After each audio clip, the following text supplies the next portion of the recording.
Madame, Messieurs, merci de suivre votre magazine Au-delà de l'actualité. Nous parlons ce soir de l'impact de la société civile de la gestion de la res publica et nous recevons un acteur de la société civile. Il s'agit de M. Babi Lumingu Molegwa. Il est coordonnateur de la plateforme Congo Mon Pays. Bonsoir, M. Luminga. Bonsoir, Madame Gisèle. Je ne manquerai pas à dire bonsoir à tous les Congolais qui nous suivent ce soir, et en commençant aussi par les patrons de la chaîne CCTV et toute l'équipe de cette émission. Je préfère que vous puissiez travailler avec nous ou animer l'émission à Lingala pour favoriser maman Bipuka Bayoka Biso, pour favoriser maman à côté Kamate Mbela Yoka Biso. Vous savez, si nous venons à la télé, c'est pour éclairer la communauté nationale, pour donner de la lumière. Vous savez, les rôles de la société civile et l'église au milieu du village. C'est-à-dire, si on est là, si l'église est là, il y a quand même de l'espoir à la nation. Alors, vous êtes réellement l'église au milieu du village? Parce que Madame, nous voyons des tendances, société civile, après on va dire aux sociétés civiles, pro-majorité, pro-opposition. Je crois que notre structure est dénommée Congo Mon Pays. Congo est votre pays, Congo est mon pays, Congo aussi est son pays. Et nous ne pouvons pas être dans un coin et nous sommes au milieu du village. C'est ça le vrai rôle de la société civile. Maman Ziletika Tolo Batango Mosupe Sembo. Société civile est tendance T.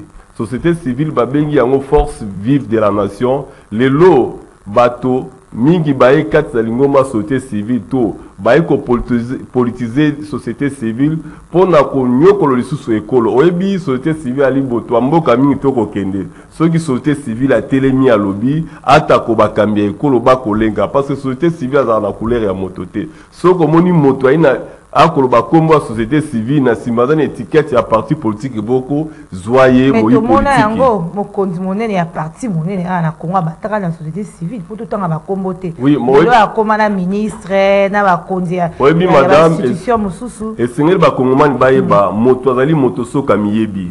Bato mosusu to bato ba yike ba miyebi na bango te bazali bato. C'est-à-dire bato ming ba mitie na mosala oyo ba benga makite biso banso do yiko salela ekolo na politique ité les lots politiques comme le rôle à mombongo na ekolo oyo so moni moto azaki na ngambo ya société civile aye na politique qui amiyebité bazangonde bali ba nguna ekolo oyo bangonde bato bateki même ekolo oyo boyebi ndeko mama journaliste sengo eba été bayeba ka moto na bozuité na ba diplôme azali na otika bayeba ka moto na ba valeur un homme azali moto oyo azali na ba valeur to ali ko garder ba valeur société civile moto ali ko longwa na société civile ta comme politique c'est vrai lelo ceux qui politique e benga na musala moko po politique ko kamba ceux qui na été za non assistance dans mon pays mais néanmoins musala na ko sa société civile na ko sa lekolo tango musuko le kabai politique pambate ngai société civile nazali mama sura aboti mwana ya baba azali mwana aboti mwana ndundu ali mwana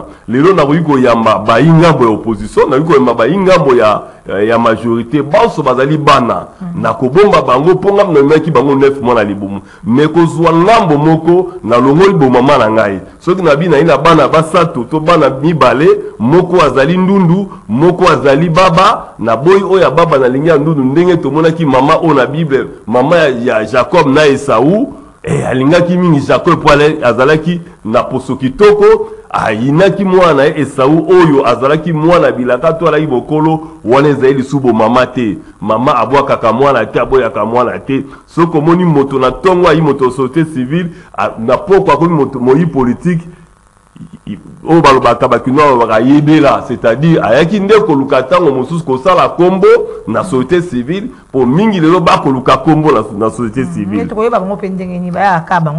Oui maman bayebaka nzete na mbuma na problème ezali lelo ne na bitango toyaka na etando moke za poto yebisa bayi kongomani sembo oyebi lelo soki moto alongwe na ngambo oyo aye na ngambo oyo senge boye bayeka limbuma mabe parce to komona lelo même bayi politique totambolaka mikolo bamboka mingi mama na politique bato bazaka na position soit tozali na ngambo ya bobali to lo ngambo ya mwasi gauche ou bien droite lelo moni bandeko mingi basaki na ndeko Kabila babandeko tolobaki ete tosalaki ba marche be tolobaki batambusa mboka mabe même ye moko ndeko Kabila ba ikazali na bato 2015 te mais lelo ba yeli susu na ngambo ya mwana mboka Félix Tshisekedi Tshilombo président de la République oyo tobundaki na ye pour na ba voleur.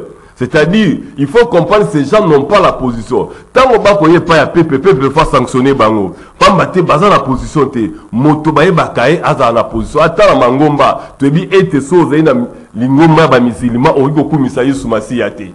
Ngai na za mo Kristo na oriko kotato la Mahomet. Mais ceux qui mo Kristo dit kotato la Mahomet na lingomba et singeli bo comprendre que mo Kristo wana azali mo Kristo te alimbuma mabe. Azali lale pola ko bebisa ba Kristo mo ba. Et bon bino na Congo mon pays siko objectif na minezani bino ba eboza la sembo ndengolobi.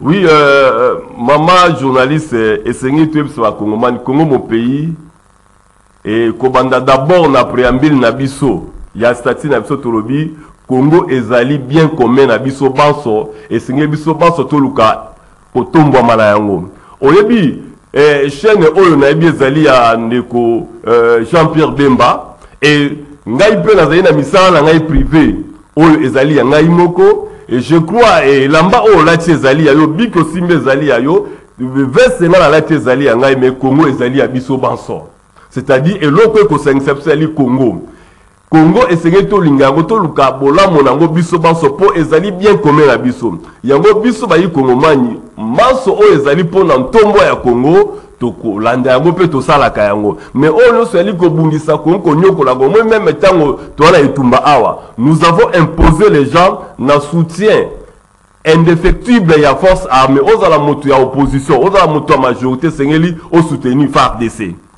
Mais ceux qui le lo, babi ete toke ne kobete la mokonzi moko maboko. Mama toza bato ya kele lote, bato ya jale lote, toza na tango kumisa bato te pona mboka o toza na tori okumisa ka bato te. Pamba te lelo, so toza ina bato ba ina conscience. Mama origo mona bato batonda na nyangwe te. Origo mona bato batonda na shabate, na kapela te parce que nos frères sont en train de mourir chaque jour. Or, tango bandeko bako kufa, na koki kondima te ko accepter mwana kasida na ya kufi ngana komela la bar na kobi na bato bakobenga ngani nyama bato basala matanga lokola la guerre ezala est. Mais oui maman nous sommes une nation. Oui toi kobinate pamba te bandeko na biso bakokufa bato bakokufa ba est bazali ba kongomani bazali ba nyamate tango nyonso bakokufa tozali bato seigneur tozana attitude ya mawana ekolo na biso to ya réflexion toli bato to koyembaka te ko organiser ba concert ba stade ko sala ba campagne pour rien oyebi mama ndeko journaliste sengo yeba ngala za mo Kristo naza mo Kristo biso ba Kristo za bato to ko mekola tango nyonso lolenge Kristo atambolaki mais oyebi même le peuple hébreu qui est passé enseigne les gens à l'église ils sont pas comme le peuple congolais. Les peuples hébreux savent réclamer leurs droits s'il faut réclamer les droits. Mais biso lelo atako mangomba et ko la lisabiso. Oyebi karatozala ki soko moni eta ko tambola te betida bande ko tomboka. Lelo moni ba ko tomboka te. Yango moni Congo mon pays. Mais ma grève ezala par-ci par-là. Oui, madame. Le grève oyebi ba grève ezala par-ci par-là. Mais quelles sont les solutions? O le bateau ba tomboka pour la ba droit na bango bazwaka. Lelo soko baniko ba grève madame oyiko tombokisa ba kongomani banso oyebi lelo bato bana lifuta malonga to yoka mikolo te koleka awa tango ba bimisi ba sekere ezala ya solo to lokuta $21,000 ya lifuta ba député obonaki ba député ne ba komaki agité mais madame tika na biso lokomoko est-ce que tango li pe komata dollar ezo mata lelo omoni député moko alobi madame oyebi tango toyoka ni tandomoke toyaka ko écrire population congolaise yango na koyebisa peuple congolais nous sommes à la veille des élections il faut sanctionner la classe politique corrompue yango ngana lobaka mingi vous savez c'est très dangereux madame et moto bayebaka na ba valeur. Je donne, ngai na premier Congolais na salle ici, messe officielle à mémoire à Kassavubu. À l'âge de 52 ans, Kassavubu a koufi. Après 52 ans, là, on a fait sa messe dans mausolée na Singini. Et vous savez, pourquoi la fête c'est que messe à Kassavubu? J'ai compris que Kassavubu incarnait le valeur. Kassavubu vivait que dans son salaire. Kassavubu, chaque voyage, il n'avait que ça, il retournait l'argent de l'État. Il dépendait de son salaire. Si quand il a lelo, motomusu ba nommé lelo non azu abandi kutu mosalate abandi la roso mama pango. Mbongo azuli wapi. Azuli mbongo akui mbongo à l'État. Ata ko lelo tolobi tozaki na devise moko tolérance zéro. Tolérance zéro et souka wapi. Toye lelo encore une fois encore toko lutter sur la corruption, mais corruption eko sala makaka bakokanga moto akui mbongo ya l'État mama si mamikolo moke moto wana abimi mbongo wana tango musela po esala misala ya l'État tango mosusu basomela basoda kolia basomela basoda teni tango mosusu po ya kotonga bandako ya basoda mbongo mosusu tango mosusu mpona kosala banzela moto wana tango akota na boloko sima 3 mois 6 mois azwi liberté provisoire mama esengeli oyeba le Congo nous appartient tous. Congo est allé bien à ma politicien, bien privé à ma politicien. Congo c'est pour tout le monde. Et sur ce, nous demandons au peuple congolais, base à la vigilance, le quoi que na maponami. Oebi lelo, tambola maman la Kinshasa, le peuple est tenté de souffrir. Donc à Nembo Kalabisobabi, c'est un pays où il y a un scandale géologique. Mais dans le niveau peuple pour vivre. Donc yo mona ka côté mabe ya mboka malamu nini ezali pona moni olobi nyonso ka côté mabe. Non madame, esenge to yeba ete mboka ekotambola malamu te. Nazali contre mototé, nazali pe pour mototé mais nazali pour le Congo. C'est le Congo nde moto ezali objectif majeur na biso. Oza journaliste monene na mboka ozwa micro balader kene na kaluka. Kene na kimbatse ke tuna batolo lenge ba ko vivre. Oyebi objectif à liboso ya bakonzi ya ekolo esengeli ko sécuriser peuple na ba bieda bango. Lelo la police a ko boma bato lobi kaka oyo na butwa lelo to lamuki ngana foi na selembau. Ba uti ko boma wewa epa ya ba policier. Ba ko beta masa c'est pas ba beta ba policier ba kuluna ba ko bunda. Policier aurait abeta masa circula beta bu portable mi wewa mwana bato ko tabusa moto na ye. Vous savez, la vie, la personne humaine est sacrée. Il y a une société civile, Congo, mon pays, apporte na ni na monso yoza ko de. La ligne na sili sa maman. C'est très dangereux, je crois dans le bien na ba plateau et belé même na ba conférence, c'est très dangereux de mettre des gens qui ont la ménopause intellectuelle dans la gestion des restes publics. Vous savez si une femme atteint la ménopause a comme improductive, atteint la libala bakobala e penza na musula malonga te eza difficile abala akoki ko produire l'autre côté pas mater production malamu to li futa malamu et pas moi c'est li kobota moi c'est la kobota li susute quelqu'un qui atteint la ménopause intellectuelle ou scientifique et ne peut pas produire scientifiquement. Et si vous prenez ces gens-là, vous les mettez dans la gestion des restes publics, c'est ça les conséquences. Oui, nous avons proposé beaucoup de pistes. Je crois, moi, je vous donne par exemple le cas de King Bopeto. J'ai écrit au président de la République, d'instruire au ministre de l'Intérieur, d'abord de reconnaître les chefs de riz comme des fonctionnaires de l'État. Parce que les chefs de riz peuvent aider l'État, premièrement, comme service à renseignement. Ceux qui m'ont pas dans balabala pour dénoncer. Mais les chefs de riz ne sont pas considérés. Bazali maman tambola qui ça mon chef de riz bazali na balabala nyonso. Baza même na association na bango. Les chefs de quartier qui gèrent les quartiers, baza de l'autre côté bagère, ils ne gèrent pas financièrement.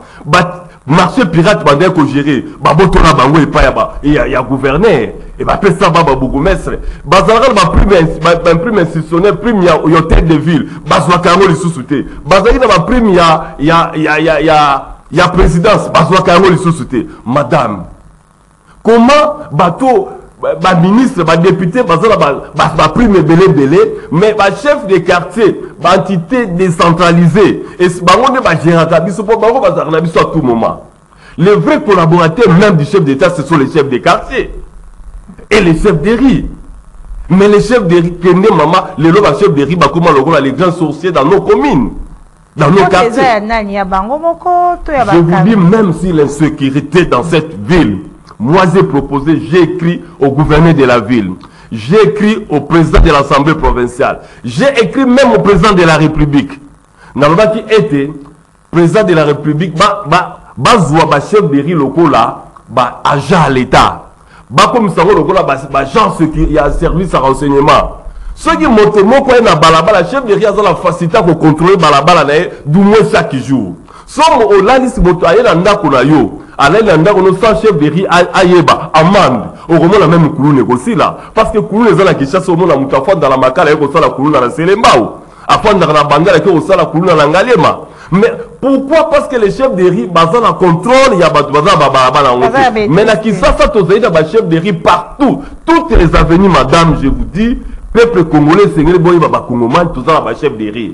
J'ai dit, l'État a comme ça, bon, pour la sécurité, pour l'insécurité, mais a échoué parce que, a utilisé bateau, bah, il aider, bateau, bah, aider à ce bala, mais il y chef de rire, n'a pas chef de quartier. Les marchés pirates, je sais comme il y a un bon, pour l'ambongo, et ça, moi, un groupe de gens. Mais pour la cosa, la bozo pe sa bateau, yo, bah, que l'autre côté, bah, ça, ils n'ont pas les moyens de l'ère politique. Bah, chef de quartier, bah, la boni maman langai, maman journaliste. Il faut appeler ça un moyen de l'État est seigneur appelle ça un moyen. Tant au gouverneur Gentil Ngobila aye, n'a bête qui m'a beaucoup pour na kin bopeto parce que je sais salité ça élément cause la maladie belé. Yango ezo mela biso ngungi malaria. Batomingi bako wana mboka opo na malaria kede la ministère ya santé chaque minute bana mini ba kufara la malaria. J'ai fait une étude minutieuse avec eux. Et même les bisous typhoïdes. Nous avons qui ne peut te remède pour la malaria, pour réduire malaria, et puis pour réduire même toute la mortalité. Parce que malaria, bon, makabato, mingi na mboka oyo. Mais gouverneur Azumbo a coupé ça pas bourgmestre. Les bourgmestres ont mangé. Les bourgmestres ne sont pas proches de la population. Il faut peut-être dans la balabala, dans Macadam, salité dans la banda pour la biso, dans la balabala la biso.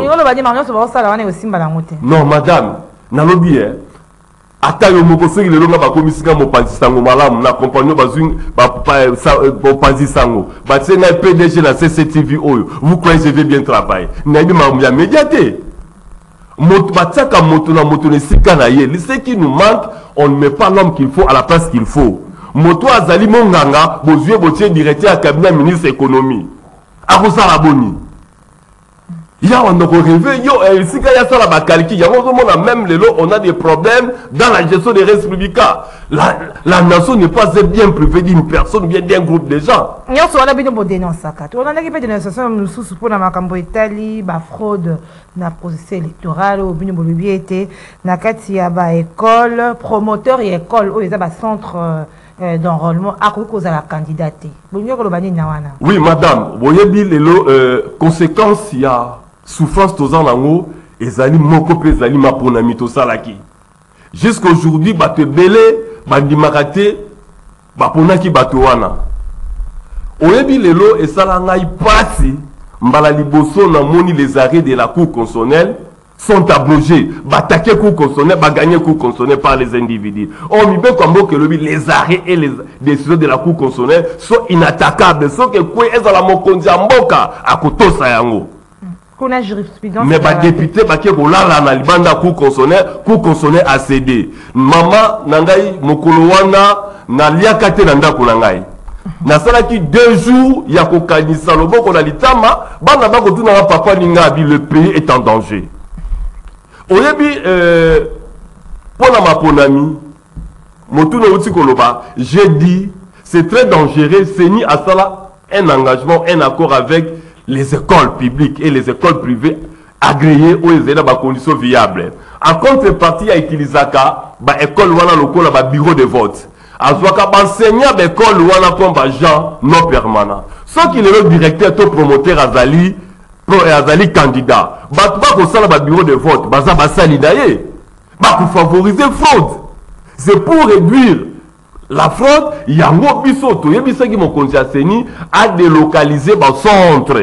Na l'école nyonso ou ba promoteur bazali ba rozala ba candidat. Ça c'est un. Ce qu'on a promoteur aux candidats faut informer Seni. Faut pas délocaliser. Bien bazwa biso ba ta sauter civil tozali ba neutre to ça la bureau de vote. Ça la fraude on est repousser ba to ba travailler. To yebi na maponami ote koleka bandeko tozali na 600 bulletins par bureau de vote. Mais na 600 bulletins, ceux qui va voter, ils vont suka tam sur 300 et quelques. bato bakosala billet nini wana baza basali na ye bayi kosala bourrage des urnes bayi kokotela babilete mosusu na yango mpona mesure mpo bacontentieux ezala makasi te esengeli ete promoteur oyo akozala candidat soki asanonce te na seni ata azwi 80 000 aleki sei aleki coefficient électoral fo balongola ye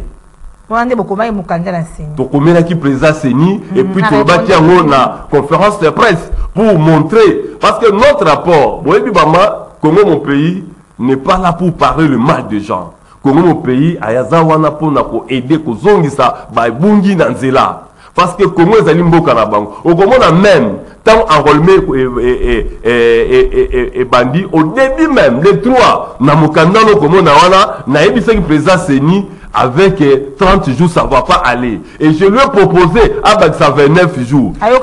Et je crois, je salue Denis Kadima parce qu'Azana, il a ajouté 25 jours. Après 25 jours, il a aussi après ses plaisirs de grâce. Et c'est l'autre monde dans le bureau de vote, Mademoiselle sous-souté. Je le salue en passant parce que... Papa Lumingo, est-ce que Ozoumou n'a pas manqué en décembre l'élection et tout ça? Moi, j'ai proposé dans cette lettre-là que vous voyez, et pas il y a président Denis, il y a le timing que j'ai donné là-bas. Prenons par exemple, depuis il y a des candidats députés provinciaux, ils ont 20 jours. Moi, il y a 6 jours. Ou il y a des députés nationaux, ils ont 20 jours, ils ont 6 jours. Les Kisanois, ils ont 10 jours, ils ont 6 jours. Je lui ai proposé, il peut amener les élections au 31 décembre pour Toboya. Et dépassement ou dépassement de délai constitutionnel. Pour éviter crise ya sous Namboka. Oui, maman journaliste, c'est Batoma Lobasebo. Mokonzia Mboka aussi le 31 décembre. Mandat na esili. C'est-à-dire, ceux qui ont commis le premier et que le refond dans son mesa. Toboy maman refond dans la mesa. Toligi l'élection et salama. Pas battre peuple. L'élection, c'est un droit des citoyens. C'est-à-dire, au moins il va au code ça au code ça moi nous va être faut d'abord enrôlement mais je salue le président de la République alors que non tant que d'abord on a identification et bah que donc on peut ça ma carte d'identité mon compte mon habité tant que na élection parce que l'élection ça c'était un piège bah il va battre mon compte mboka. Heureusement, il est. Ça, madame, tout ça, ma carte d'identité pour. Non, madame. On est sous la transition. Aujourd'hui, on a fait la transition la plus longue du monde dans ces pays. De 90. Si, en 2006, tu vas une transition dans Mboka aussi. La transition la plus longue. Dans Mboka Oyo, dans Mokili Oyo. Et tant que nous sommes en transition, le peuple n'a pas besoin de transition, ni des deals politiciens.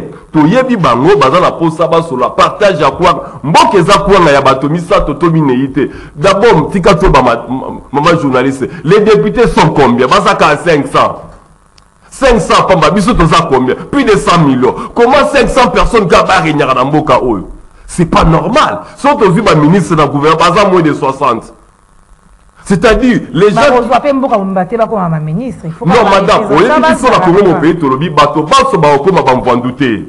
Mais tolingi bato baso baza na droit à vivre. Motolo so na facilité ko lesa bana na ye, ya ko tani sabana na ye, ya ko vivre à exister mais à vivre. C'est-à-dire, on ne dit pas aux gens que tous les Congolais seront des riches. Attends la mikilia poto to kendaka bato banso bazali bato na mombongo mingité. Mais bato no so ba na droit à vivre. Pourquoi les loto kendaka ba wenze? Moi c'est un ministre, moi c'est un député, moi c'est un enseignant. Bakena wenzenzela moko. Maman, tika na oui bisoli comme ça la passe. J'ai reçu un enseignant d'une école privée qui est venu me voir à la maison, salaire naé 80 000 francs congolais. École privée.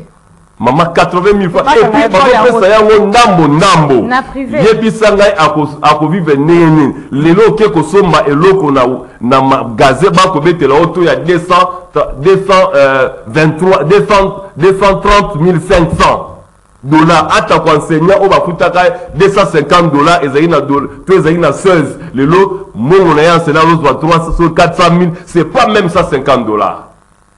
Yebisa ngai maman.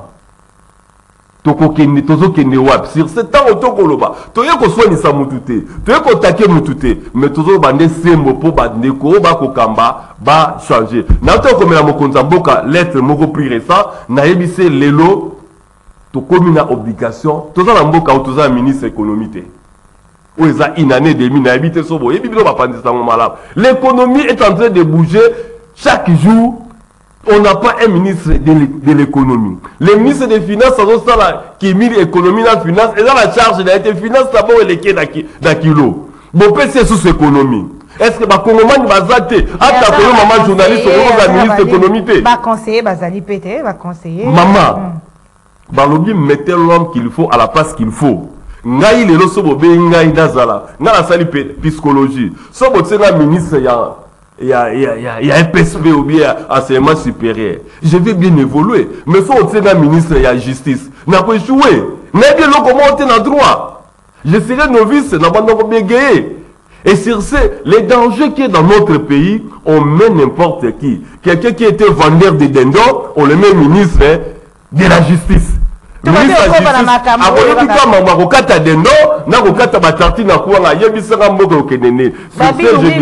Coordonnateur ya Congo mon pays, tous aurons le ma réalisation na bino nini obino mosala pour défendre. Oui, madame, je crois Lélo, je suis déterminé. Nous sommes déterminés Congo mon pays pour aligner plus de 100 000 observateurs pour tous les maponami malam. Va observer, nous avons organiser des formations de gauche à droite. D'ailleurs, tout ça, la formation, formateur, observateur, du 10 au 11, une session spéciale. Objectif d'habitude, si on a une bonne élection, on aura des bons dirigeants. L'autre, on a un problème sérieux. Dans le d'élection, il y a des contentieux. Dans 2006, tu votais qui va te dire que nous ne pouvons pas aller, mais nous ne pouvons pas aller. Dans 2011, tout le monde est même. En 2006, même pour la contentieux électorale. En 2011, vous avez deux présidents qui peut-être serment. Moussou Nandak, Moussou Nakou constitutionnel. En 2018, je ne cite dans la publicité, Tilelo a réclamé la vérité des urnes, mais nous sommes à quelques jours, il y a des élections. Vous comprenez que les élections ont aussi le cours là. Contentieux, qui clarté pour un manquement aussi à l'observateur et les lots, c'est ça parmi les conséquences sur ce comment mon pays est déterminé d'aligner les observateurs dans toutes les temps de la République pour observer comment les scrutins va se dérouler. Au début, nous avons l'élection, l'élection quadrilaire.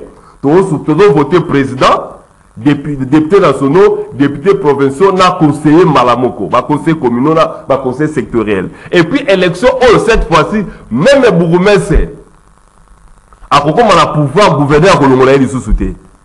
Pour bourgmestre, à la Mokonzimonene, bourgmestre va voter. Le quoi a voté va conseiller communal, il y aura les assemblées communaux. Sur ce, on est déterminé, Toboy va ramasser les gens qui ont atteint la ménopause intellectuelle encore à la gestion des restes publics. Parce que c'est très dangereux d'avoir les girouettes dans la gestion des restes publics. Les pays, et qu'on n'a qu'à la recouf à boy. Maman, le chef de l'État a la volonté, mais, dans le bâtiment Mingi, mon Konzambo a la volonté, mais il a le même problème avec Ndeko Kabila. Kabila se prenait, il n'avait pas 15 personnes. Je ne crois pas le chef d'État, il a 10 personnes. Il a une immunité. Parce que la façon ces gens sont en train d'appeler son locola, banzela bakobuka, mapango lanzela, zone à explorer. Maman banzela baboya mike ya rosala, bazo koka aussi les samoté. Et vous avez miné nola bakosala yango. C'est très dangereux, c'est-à-dire les noms à zando toza wapi. Manez aussi là. Il y a mon Konzamboka zando toza wapi. Société civile Congo mon pays ndé boté les maka pour leur dénoncer makamyo so mabe o ezala kata mboka otikolo. Maman, côté le bako dénoncer maman sur mabe et Zali peut-être trop grave, mais nous accompagnons les institutions de la République. Vous savez, beaucoup de gens qui passent dans les médias, ce sont des frateurs. Mais or, il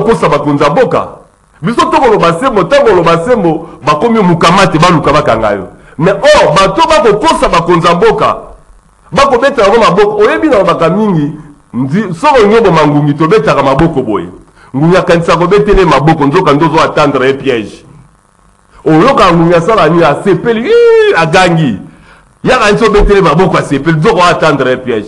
na koyebisa bakonza mboka pe sentir na ye nyonso bato banso bakokumisaka yo na télévision wana bazotandelo bapiège bazalaka na Mobutu batika Mobutu bazalaki mpe na Joseph Kabila la majorité wana bayepa na yo lobi mpe bango kaka soki oza su na pouvoir te bakokende susu bakotiola yo bakokosela makambo oyo kutu yo soki ofwani meme mama na yo akoregrete bazokosela mwana nanga makambo boye mpola nini. Mais ils sont là pour t'acclamer. L'autre bayebisaki tata Kabila totondi yote. Mais l'autre fati béton. Mais nous te disons la vérité. Bokonza mboka peuple na yo bakolela. Peuple na yo bakolela kapasi. Peuple na yo balobi ete totika Nicolas Mike au revoir badonner na yo. Ba donner au revoir ni même question na suka mboka eza malamu to eza mabe po lingi basala nini pour te komina pembeni ya ba élection. Maman journaliste. Pour la rectifier, bâtir, voilà. Je crois, je salue l'engagement du chef de l'État, mais je regrette le président de la République est mal entouré. Tozala, Tosi Arami, Tosuki Wapi. Tosa Wapi. On nous a dit on va nous rembourser l'argent. Tosa Wapi. Mal entouré, mais son entourage, j'ai un béfo. Dossier à 100 jours. Ndeko Vital Kamerhe abima na inosa yiba ilo côté banda ko basoda eza wapi tobisa mokonza mboka a revoir bâtir ne po peuple a retourner na mikolo mingi te le 20 eza musikate le 20 décembre a retourner mokonza mboka bato wana ba retourner bango te excellence bato wana ba voter ki bango te to pese bango mandat te to pese ki ne yo moko mandat. Luka, il y a des gens qui connaissent bien ces pays. Il y a des gens qui ont quand même milité pour ces pays. Et vous avez des gens qui ont combattu avec votre père et vous-même. Luka, bozonga sima botala ne babaratala sima zonga moto. Le peuple a besoin. Il y a social. Peuple a pour ça. Il y a équilibre à la vie sociale. Insécurité dans mboka oyo. Peuple a la volonté. Les policiers vont tracasser biso locaux là congolais. Nous vivons dans notre pays, c'est comme nous sommes à l'étranger. Tobunda na yo mokonza mboka, ba marche belé, to sala na yo na yebi ko sa combattant ya première liste, même nous te demandons au revoir ba liste na ba carte na yo parce que biso to na problème te. Tozo zelaka le 20 décembre tokende na ba irne tokopuna o tokopuna tokotika ba o tokotika. L'émission ici les akinde mot de la fin na bino yo papa Babi Lumingu Molegwa azali coordonnateur il y a plateforme Congo Mon Pays. Voilà, l'émission est finie. Nous nous retrouvons au prochain numéro chaque mercredi à 21h10 et jeudi à 13h30 sur Canal Congo Télévision, bien sûr. Au revoir.